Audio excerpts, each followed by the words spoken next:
Okay, can you hear me now?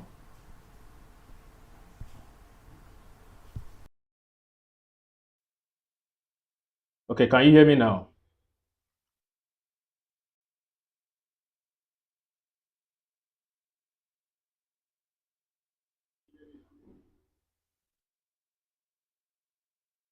Okay, thanks.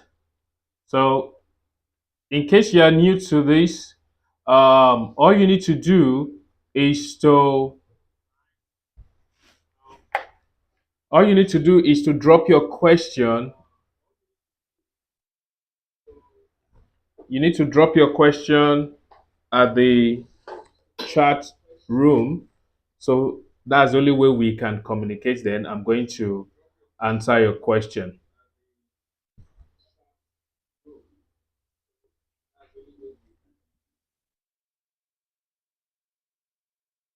Welcome, welcome. Okay.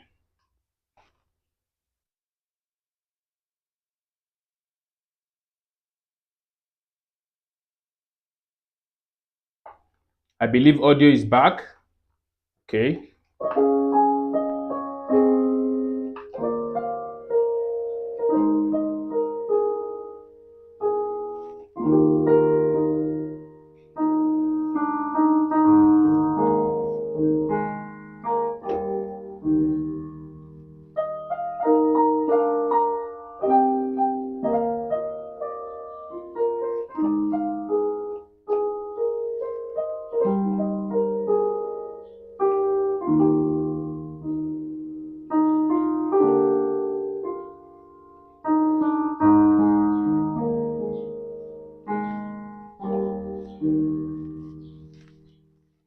Welcome, welcome, welcome, welcome.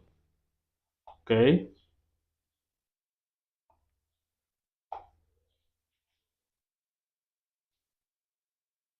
You can ask your question now. You can.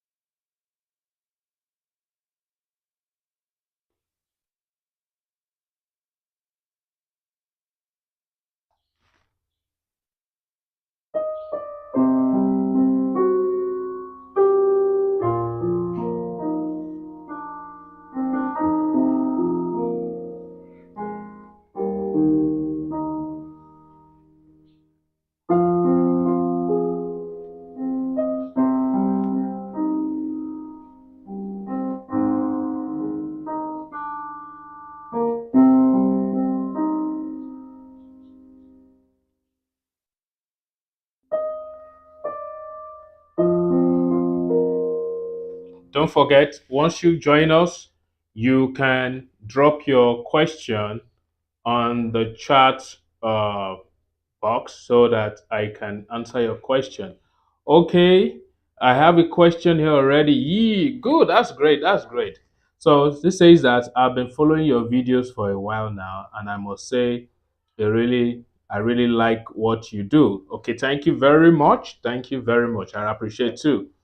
I really want to learn how to play the piano. Okay, but I don't know how to start. Ooh, okay, that's easy. All you need to do is get a piano. Mhm. So once you have your piano, then make sure you are following the exercises I'm giving you one after the other. So you start regularly by practicing the basics, which is scales and arpeggios, and also your chords, especially if you've been following my tutorials. I've done a lot of tutorials on chords which you can practice. But most importantly, make sure that you understand the kind of music you want to play. What does that mean? It means that you need to understand the genre of music you need to play. Is it classic? Is it gospel? So that and the environment which you want to perform the music. So, for example, if you want to start with classical, which means reading of music score, you need to look for a simple piece. Though I haven't done video on sight reading on that. But if it's for accompaniment, get your scale. Once you get your scale, understand the chord progression on that scale. Don't rush, don't go to other keys. Don't rush to start playing other keys. Stay on one key and then get comfortable on that key, and then you can then move to the other keys later on. So the first thing first, get your piano. Once you have your piano, I don't know if you have other question I can, or maybe what to do first so that I can put you through. But once you have your piano, you are good to go. So, but don't forget that my tutorial so far is all about accompaniment, which means somebody is singing, or you are playing a saxophone, or somebody is playing violin. Any solo instrument, you should be able to accompany that person, at least a very simple way. So, with the scale, once you play the scale, most especially start with a very simple key, the key of C.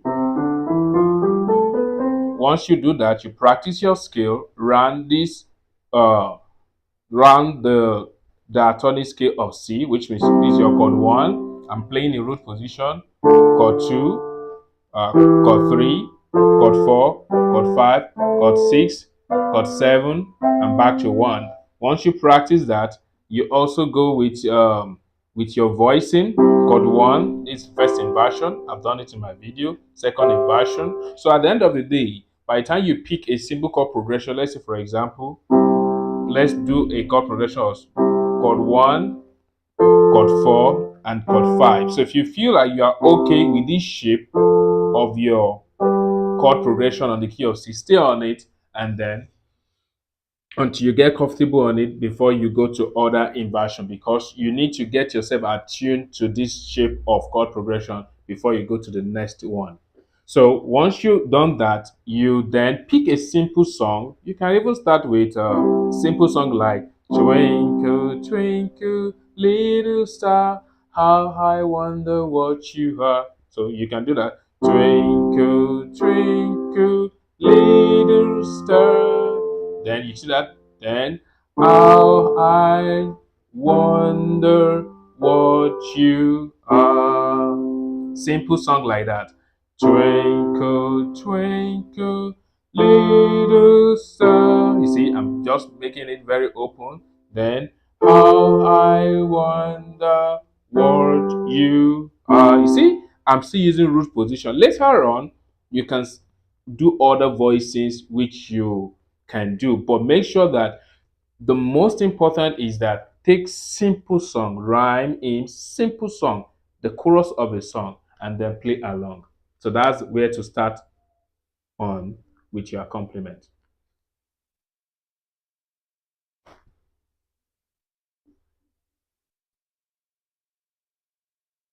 Okay, you can't see my hand. Okay, so sorry. This is my hand here. I hope you can see it now. Oh, I'm coming.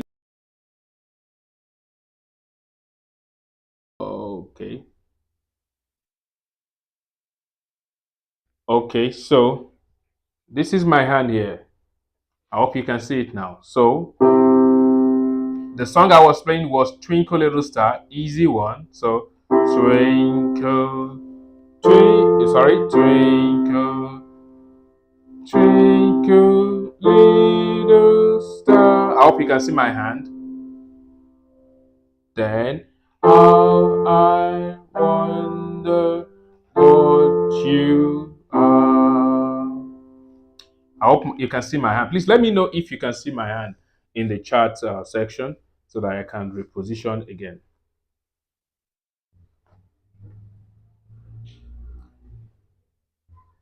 Okay, thank you. So you can still do another song. Make sure you are singing along. Make sure you are singing, please. It's very, very important you are singing.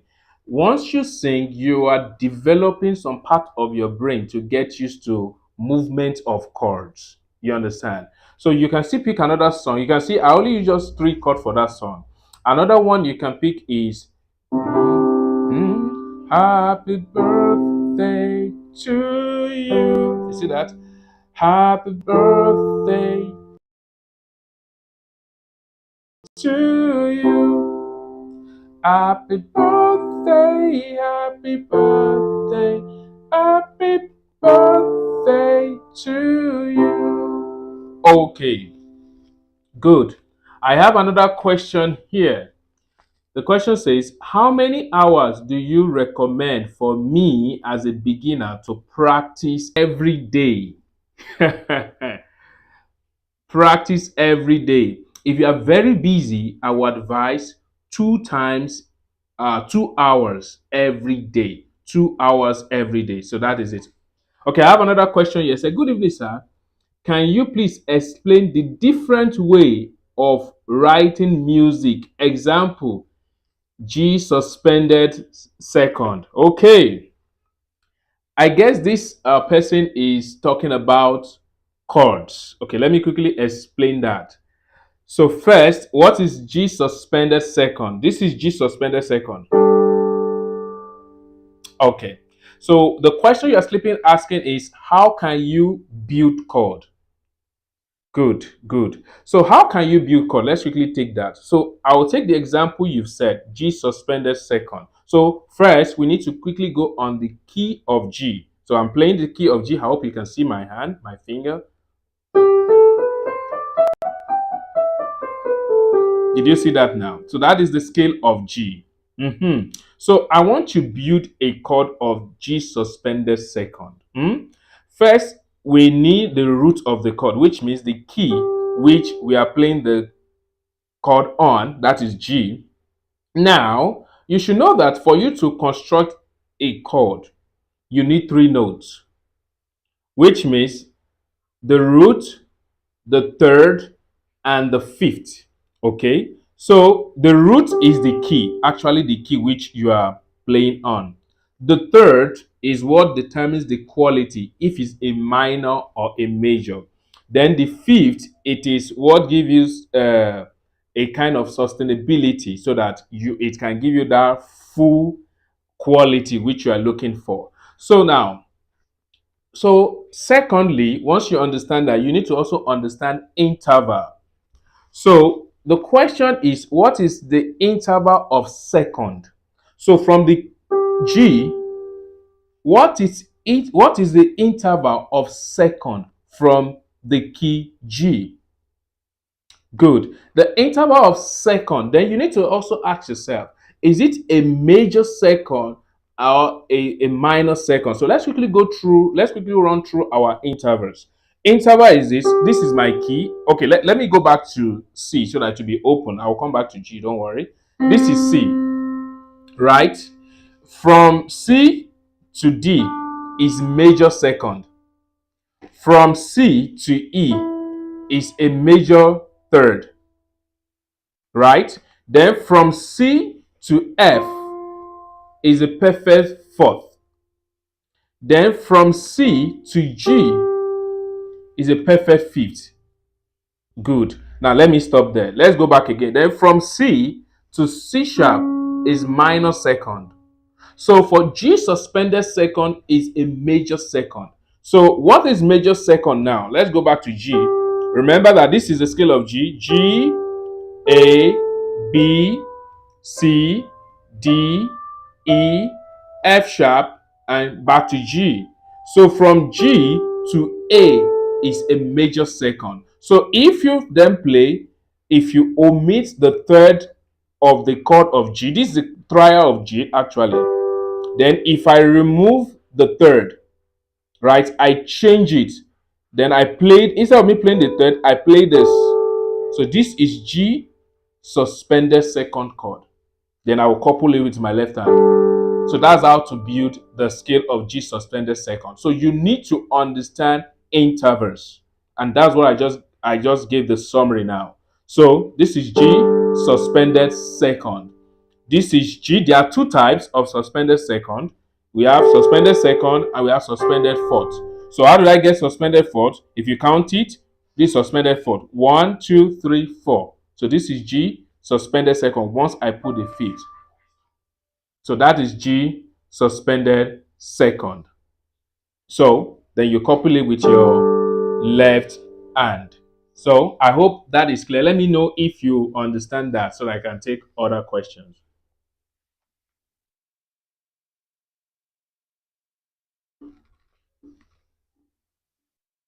So G suspended second is here.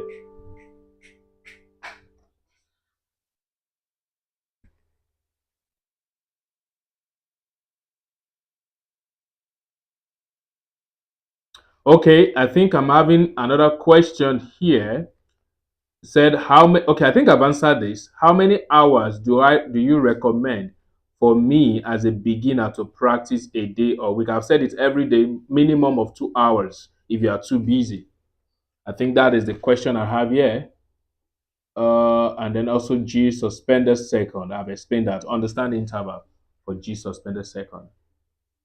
More question, please. Let me know if you find that helpful. So if you have any question as a beginner that you think is not clear to you, please ask me now. This is just for question and answer. Question and answer.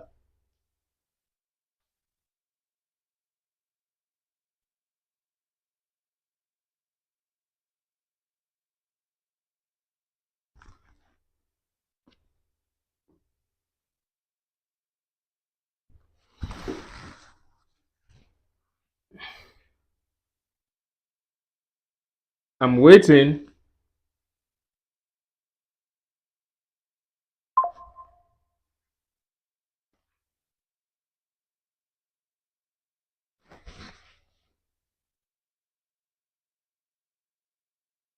Okay. I've seen another question. I've seen another question. So this says that I understand. Thank you, sir. But is there a particular fingering for the chord? Yes. Yes. There's a particular fingering for that chord.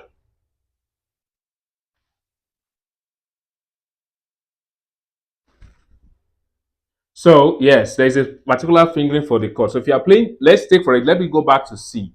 Look at C now. You have to use finger 1, 2, and 5. That's for C. This is C suspended second. Then if you are doing suspended for depending, because I can still rearrange it in another form, but this is the simplest form which you can play. There's a fingering for it. Finger 1, 2, and 5 with your left hand playing the root and the fifth of the chord. So this is G suspended second. And it is used in a particular part of a song whereby you need to create a tension, like I can then resolve to this. So the fingering is for the right hand, finger 1, 2, and 3, then root note and the fifth note. So that is the fingering. I hope that is clear. Okay.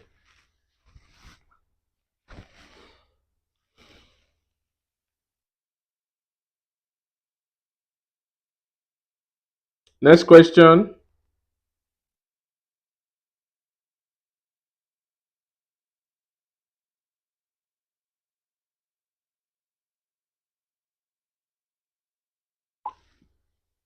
I hope you are clear with the fingering.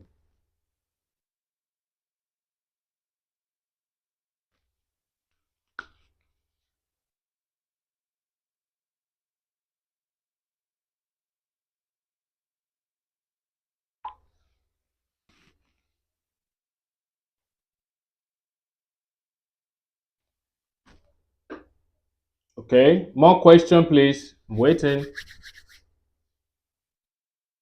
It's clear, right? Great. So once you're play, you didn't even ask when to use the chord. You didn't ask when to use the chord. You didn't even ask when to use the chord. Okay, fine. If you say that is good, if you said that you are okay with that, no problem. So that's G suspended second. So the same thing to G suspended fourth in case you need it. So for example, C now. This is C triad. If I play like this, I hope you can see my finger. I'm using finger 1, finger 4, and finger 5. That's the simplest form which you can play the G suspended fourth. So that is the finger number you can use. Then that this kind of chord is always played when you have and then resolve to 1. Like you are going from chord 4, you are going from chord 4 to chord 1. So that is it. Then also suspended second, You can play it when you are on chord 1 and you are going to chord 5. You see, it sounds so beautiful. I'm in chord 1 and I'm going to chord 5. So that is when to use the simplest way. That is the simplest way to use that chord.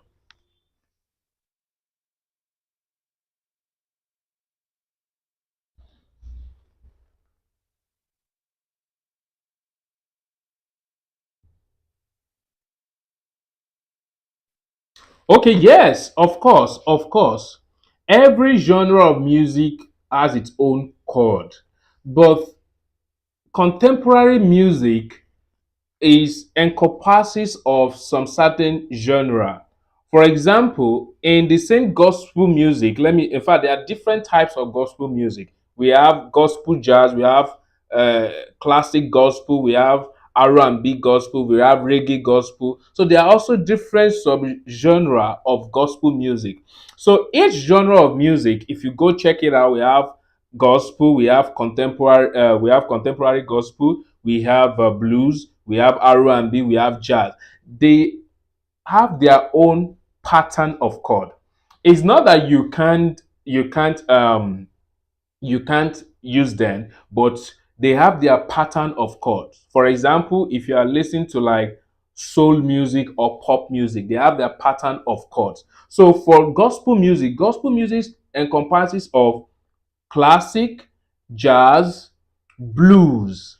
So it means that there are some genre of music that comes together to form what is called contemporary music. So there are some specific chord. I won't say that you shouldn't use them. You can use any chord actually, just knowing how to use the chord. So there are some certain chord thing which you should be we should be hearing you when you are playing. For example, if I'm playing a song like let's say this is a song. Normally, this chord is this is C added ninth. You can see it now. So, for example, gospel music also borrows some jazz chord. For example, like Jazz 251, which is your, you see that? You see that?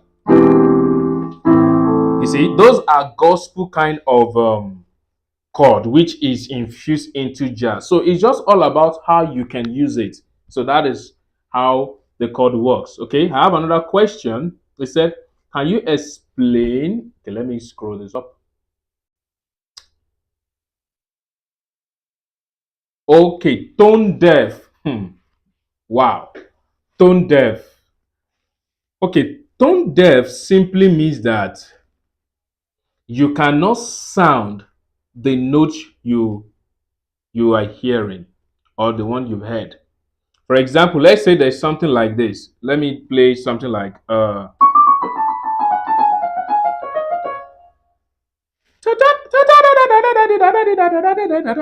some people cannot sound the notes. So it means that instead of them sounding the note they heard, they are sounding something else. That is what it means tone deaf. It's not that the person cannot hear.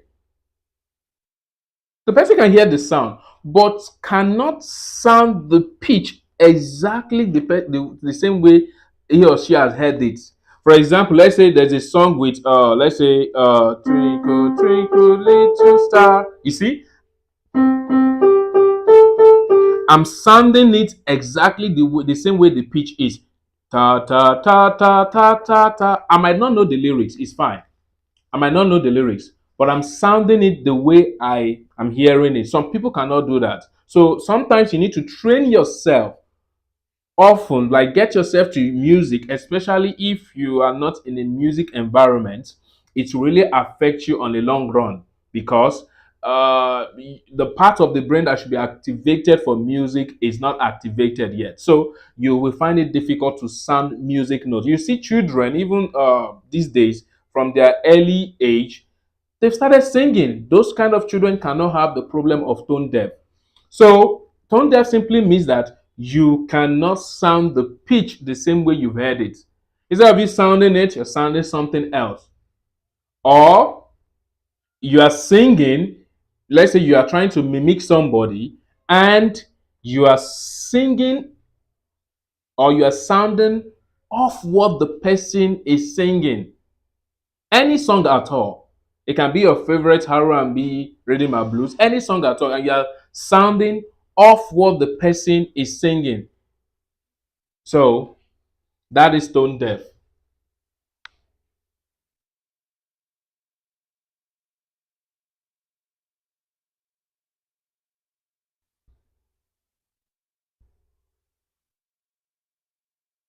Yes, with practice and dedication, you can stop being tone deaf. Yes, with practice and dedication, of course. Yes, even if you are tone deaf as time comes, it's a grow. You have to grow, like growth. So you have to grow along with it. Do you get it now? You have to grow along with it. So tone deaf is another one. Also, some people say you are singing off key. It means that we are singing on a particular key, and all of a sudden you just sing on another key, and without you being you are not even you didn't even notice it that you are singing another key already in the song. So like you've changed the key, but you just feel okay. Your mind is not telling you that, hey, this song or this thing I'm singing is different from what the original key is. So it can also be caused by tone deaf. So with practice you can get out of tone deaf, and ear training exercise every day or anytime you are practicing, make sure you sound the note. Da da da da da da da da da da da da da da da. Da da da da da da da da da da da da da da da. Da da da da da da da. Da da da da da da da. A lot of exercises on ear training. Ear training simply means that you get your instrument and you practice it, especially your scale. Just keep sounding those notes. It will register in your brain as time comes. So the tone deaf thing will be taken care of in long run. As far you are disciplined enough to keep practicing. So that is tone deaf.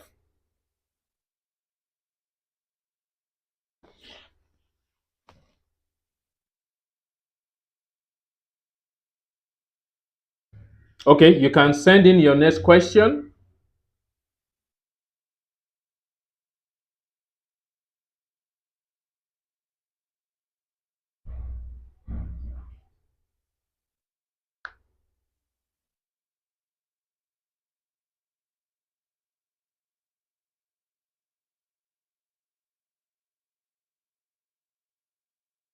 Next question, please.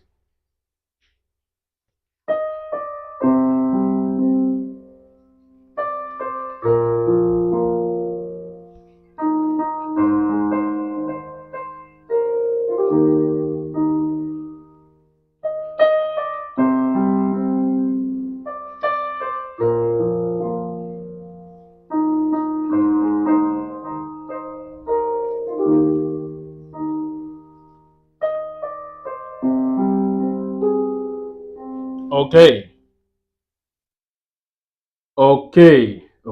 Okay. So I have another question. I said, will you also be teaching us how to read music? Yes, of course. Yes, of course. I will. Very soon you are going to see that video. So I have another question. Good evening, sir. What is music? Kindly define music for a beginner.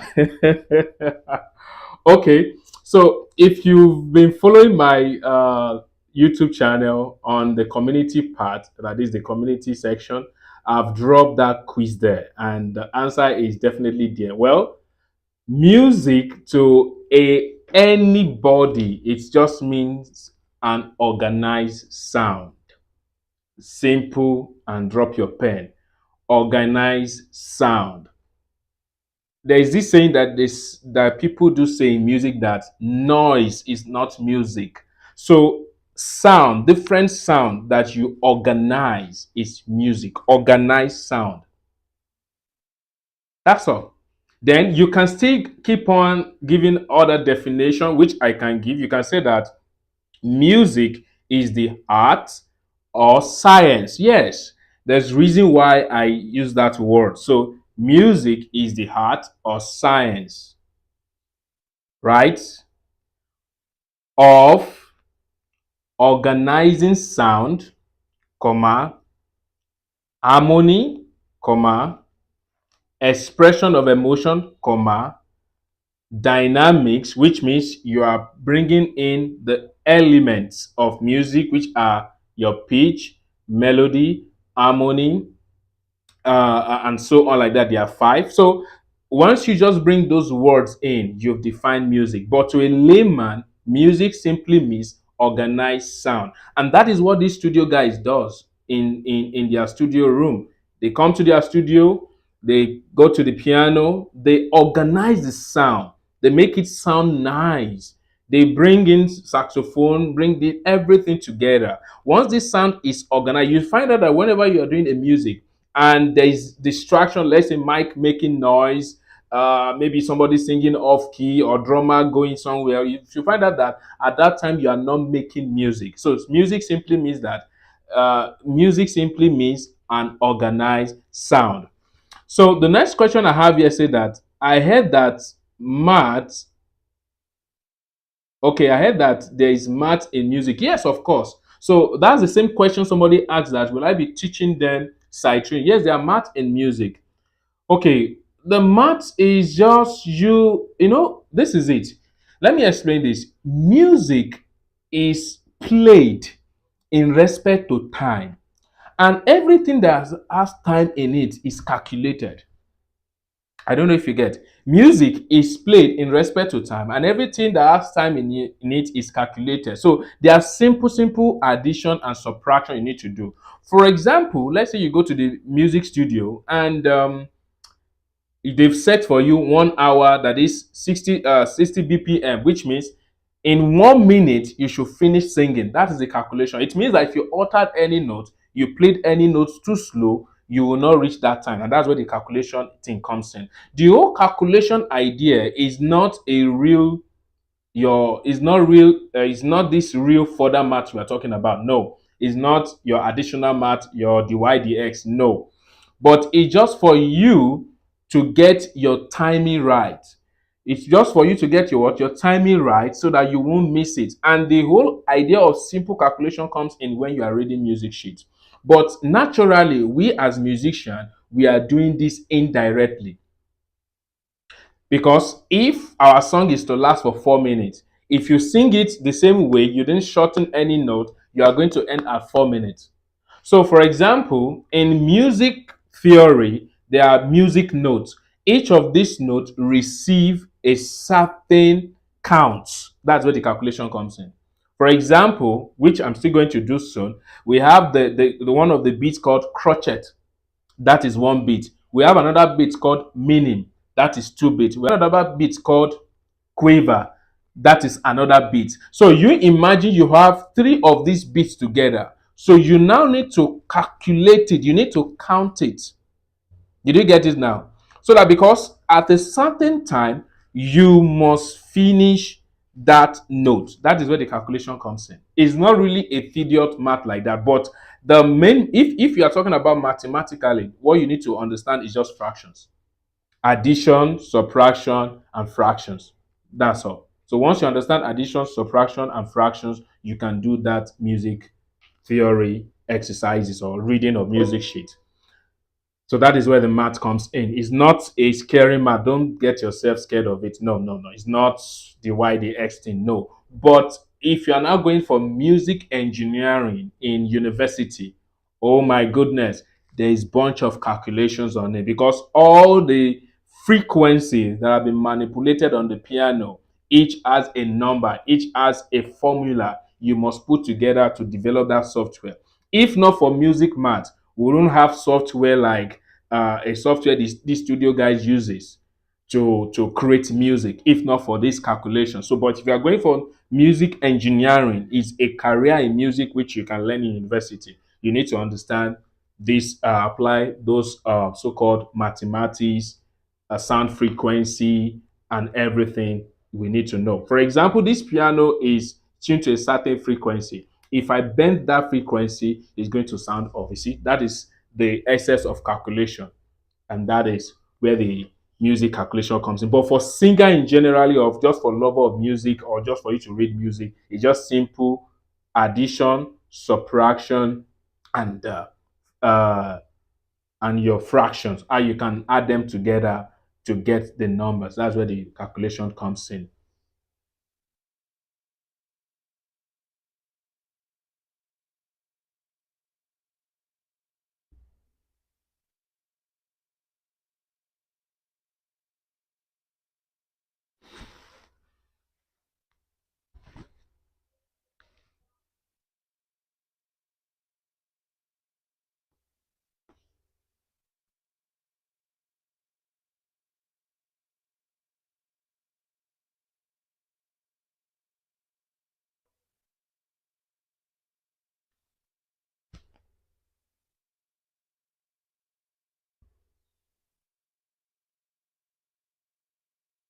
Okay, next question.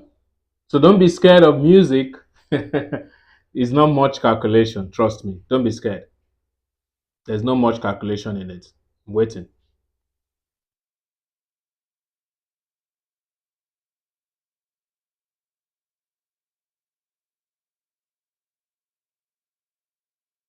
Okay, good. I've seen another question here. Sorry for the delay. So he said, what are you now talking about in time signature? Okay. Okay, let me explain. Every note that we sound, hmm, they all have the length at which it should stay, which I will use the word duration. For example, if I do twinkle, twinkle, twinkle, little star. If you notice, the twinkle, twinkle I did has a short duration than star. I hope you understand that. See, look at it. Twinkle, twinkle, little star. You see, the star is longer, but the twinkle, twinkle is shorter. Okay, good. So when we group these notes in bars, in measure, in music, that is where the time signature thing comes in. Time signature is telling us things we need to do, especially the drummer and the singer. In fact, the entire band of music. So it's just telling us, okay, are we to it's telling us that are we to sing this song fast or slow? Are we to sing it in a specific time signature or not? So, time signature is what guides us all through the piece. So, but sometimes there are different types of time signature.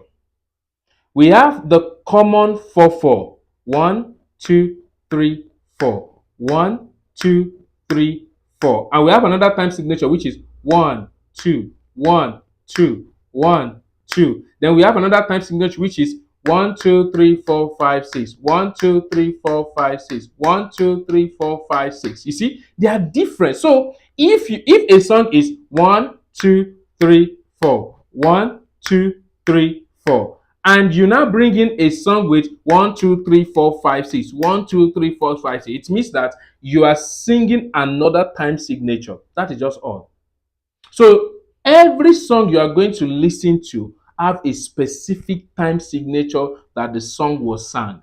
So if you are trying to select your song, you must see how is a kind of beat you are going to feel when you are when you are when you are um when you are listening to the song or when you are singing the song. So it's a kind of pulse you are going to feel. So a 4, 1, 2, 3, 4. Like 1, 2, 3, 4. It's different from 1, 2, 3, 4, 5, 6. 1, 2, 3, 4, 5, 6. See? So those are two different time signatures. So don't mix up, except if you want to do it deliberately. Don't mix up the 2/4 time signature with the 6/4 6/8 time signature. Okay, I have another question here. Which says that is it possible for someone to sing all parts hmm, and perfect it, or at least attempt other parts aside the one he or she is comfortable with? Of course. As a good musician, you should be able to sing all parts, but due to your voice range, you might not be able to either sing too low or too high. For example, let me give you an example. If you want to sing like Celine Dion, and you've not trained your voice to sing like Celine Dion, you can't pitch that high pitch or that high tone. And let's say Michael Bolton, you can't pitch that low note. You see that now. So then in terms of part is a discipline you need to learn. When a song is arranged, there's what we call harmony. It's because you are not intentional enough. You are going to be hearing, it's like somebody is singing something else to what I'm singing, and it's sounding very nice. Did you get that now? That is it. You have to be cautious, like deliberate, relax your mind. I'm singing so, so, so, and somebody is singing this part. What is that thing? That is the part we're talking about. Again, if you listen carefully from the music, when you have your good headset or your in ear, you are going to hear another part again. Somebody is singing another part again, uh, uh, which is sounding nice also. Okay, let me give you an example. I will pick this same song like "Happy Birthday to You." Let me just do that. That is the melody. So the melody means the sound you can hear at the top of the arrangement, which means any sound that you can hear at the top is the melody. So, for example, happy birthday to you. This same happy birthday to you, I can play it like this. Did you hear that? So look at it again.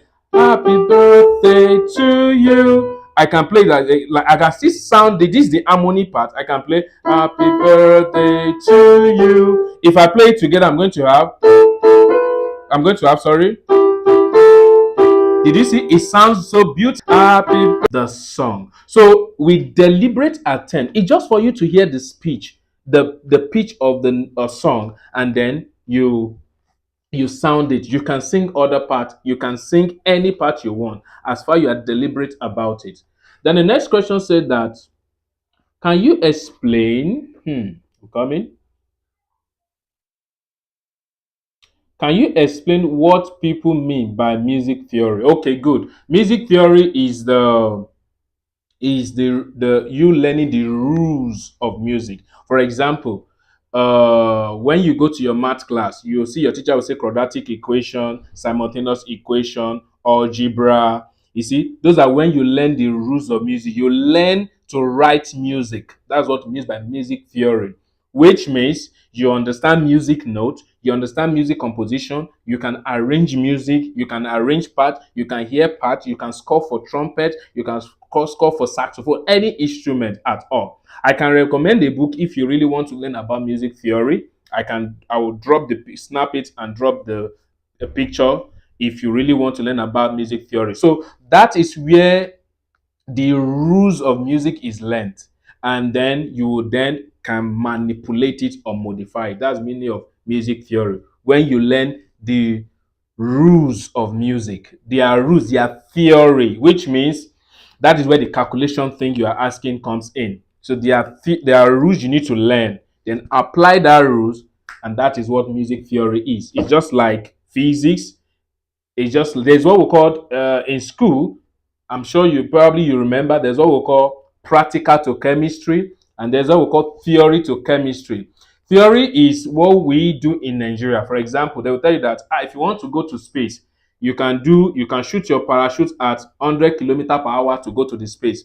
But guess what? The person has not gotten to the space yet, but he's already calculating going to the space.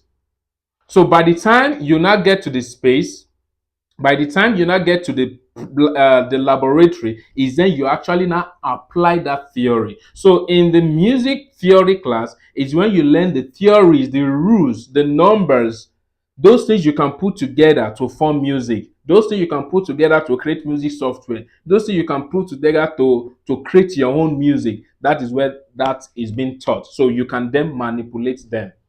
Okay, next is, how do you know what key to play for harmony and other parts? Okay, I love this question. Tenor, alto. Okay, great, great, great. Okay, good. You see, you need to understand, you need to learn music theory.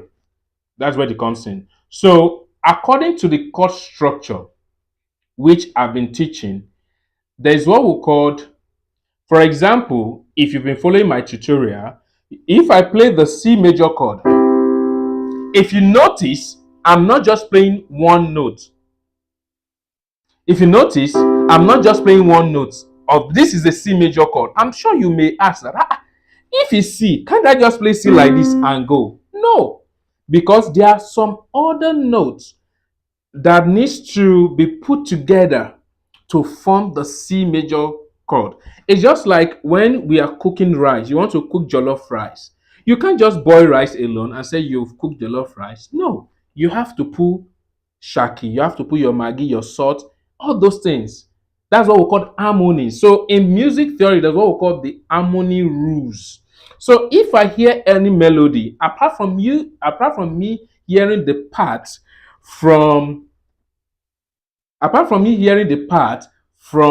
the song, I can apply some theory to know the harmony at which the next person needs to sing due to the voice range. So if I play the C major chord, you can see this is C alone. I still have some extra two notes accompanying C, and that is the rules. So it means that now, for example, let's say a melody is um twinkle, twinkle, little star, how I wonder what you are. It means that this is the C. It means that according to the chord structure which I've been taught, I know that if for me to play the chord of C, I can't just play one note. I need to play the neighboring notes. Those neighboring notes are the harmony. So let me now explain. So let me show you now. Look at this. So twinkle, let me do this. Then let me play it up so that you can see what I'm trying to do. So look at this. Twinkle, twinkle, little star, how I wonder what you are. I wonder what you are. This is where I ended, right? I only just play single notes. Look at it. This chord I ended is a C major chord.